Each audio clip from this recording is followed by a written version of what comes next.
Prinsip kontinu artinya tidak terputus-putus, berkesinambungan, dan tidak zigzag. Maksudnya ada semacam hubungan yang saling menjalin antara berbagai tingkat dan jenis program pendidikan, terutama mengenai tujuan dan bahan atau materi pembelajaran.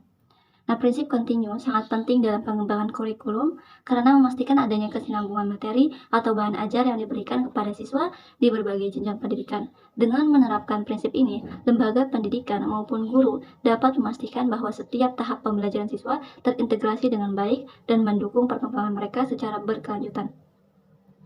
Sebagai contoh penerapan prinsip kontinu dalam kurikulum di Indonesia, kita bisa melihat pada pembelajaran di sekolah, yaitu mata pelajaran matematika, misalnya materi bangun ruang. Pada jenjang SD, siswa diajarkan untuk mengidentifikasi bentuk bangun ruang.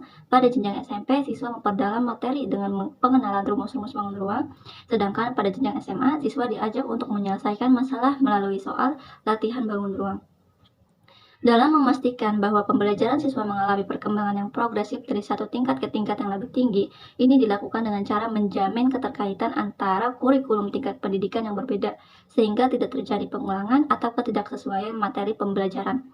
Materi di tingkat pendidikan yang lebih rendah harus menjadi dasar untuk tingkat yang lebih tinggi, dan materi di tingkat yang rendah tidak perlu diajarkan kembali di tingkat yang lebih tinggi, melainkan berkelanjutan. Untuk memastikan bahwa materi pembelajaran disusun secara logis dan teratur, pengembang kurikulum dapat mengikuti langkah-langkah berikut.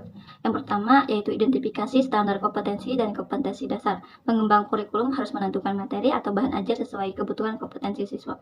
Kedua, identifikasi jenis-jenis materi pembelajaran, yaitu menyesuaikan materi dengan tingkatan aktivitas atau ranah pembelajaran, seperti ranah kognitif, psikomotor, atau afektif. Ketiga, pengemasan materi, bisa melalui visual, audio visual, atau cetakan. Yang keempat, sesuaikan materi dengan zamannya, memastikan materi pembelajaran tetap relevan dan efektif.